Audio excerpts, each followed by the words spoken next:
Hi అండి, నమస్తే. Welcome back to our channel. ఈరోజు వీడియోలో గుడ్డు కారం ఎలా తయారు చేసుకోవాలో చూపించబోతున్నాను. చాలా ఈజీగా, టేస్టీగా, తక్కువ టైంలో అయిపోయే రెసిపీ అన్నమాట. అన్నంలోకైనా చపాతీలోకైనా చాలా టేస్టీగా ఉంటుందండి. ఇంట్లో కూరగాయలు ఏమీ లేనప్పుడు ఒకసారి ఇలా ట్రై చేయండి. ప్రాసెస్ చూసే ముందు మన ఛానల్ అయితే సబ్స్క్రైబ్ చేసుకోండి. పక్కనే ఉన్న ఆల్ బటన్ని క్లిక్ చేయండి. లైక్ చేయడం మాత్రం అస్సలు మర్చిపోవద్దండి.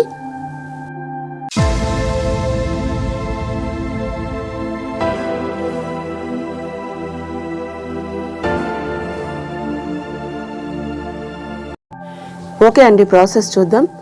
ముందుగా మనం కారం రెడీ చేసుకుందాము. చిన్న జార్ ఒకటి తీసుకొని ఒక పెద్ద ఉల్లిపాయ కట్ చేసుకొని వేసుకోవాలి. ఒక చెక్క ముక్క, ఒక 4-5 మిరియాలు వేసుకోవాలి. ఆ తర్వాత 2 స్పూన్ల వరకు కారం వేయాలి.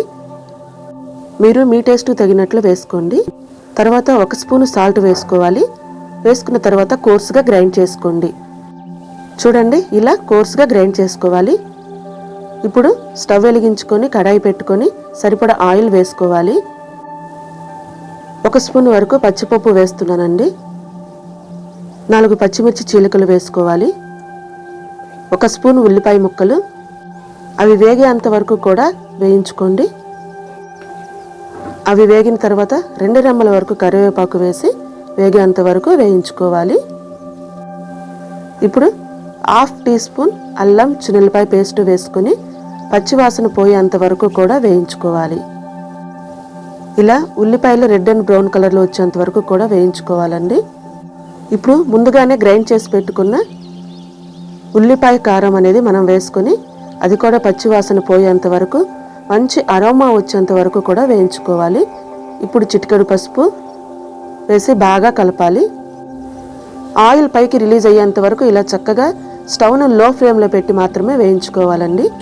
ఇక్కడ నేను 4-5 కోడిగుడ్లు తీసుకుంటున్నాను. అవి పగలకొట్టి ఆ మిశ్రమంలో వేస్తున్నాను.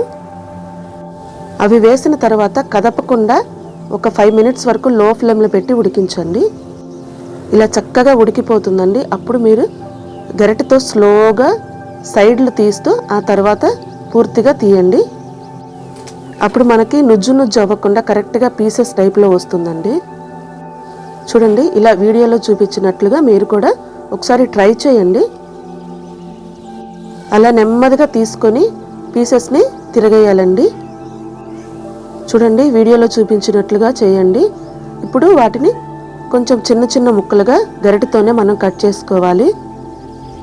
కట్ చేసుకున్న తర్వాత స్టవ్ని మీడియం ఫ్లేమ్లోనే ఉంచండి, మర్చిపోకండి. ఇలా చక్కగా కలుపుకోవాలండి. ఉడికేంత వరకు కూడా ఉడికించుకోవాలి. ఇప్పుడు ఒక 1/2 టీ స్పూన్ కారం వేస్తున్నాను. ఇక్కడ మీకు సరిపోలేదు అనుకుంటే ఇప్పుడు మీరు కారం కానీ సాల్ట్ కానీ యాడ్ చేసుకోవచ్చు. 1 స్పూను ధనియా జీలకర్ర పౌడర్ వేస్తున్నానండి. వేసుకున్న తర్వాత బాగా కలుపుకోవాలి. చక్కగా కలిసేంత వరకు కూడా కలుపుకోవాలి. ఫైనల్గా కొత్తిమీర చల్లుకోవాలండి. అంతేనండి, కూర రెడీ అయిపోయినట్లే. చాలా టేస్టీగా, చాలా తక్కువ టైంలో సింపుల్గా రెడీ చేసుకోవచ్చండి. ఫైనల్గా ఇప్పుడు ఒక చిన్న ముక్క నిమ్మకాయ పిండుతున్నాను. మీరు కూడా ఒకసారి ఇలా ట్రై చేసి చూడండి. ట్రై చేసిన తర్వాత మీకు ఎలా వచ్చింది అనేది కామెంట్ చేయడం మాత్రం అస్సలు మర్చిపోవద్దు. చాలా సూపర్గా ఉంటుందండి టేస్ట్. తప్పకుండా కామెంట్ చేయండి. మన ఛానల్ అయితే సపోర్ట్ చేయండి. ఛానల్ని కొత్తగా స్టార్ట్ చేశానండి. మన ఛానల్ని లైక్ చేయండి, సబ్స్క్రైబ్ చేసుకోండి. పక్కనే ఉన్న బెల్ ఐకాన్ని క్లిక్ చేయండి.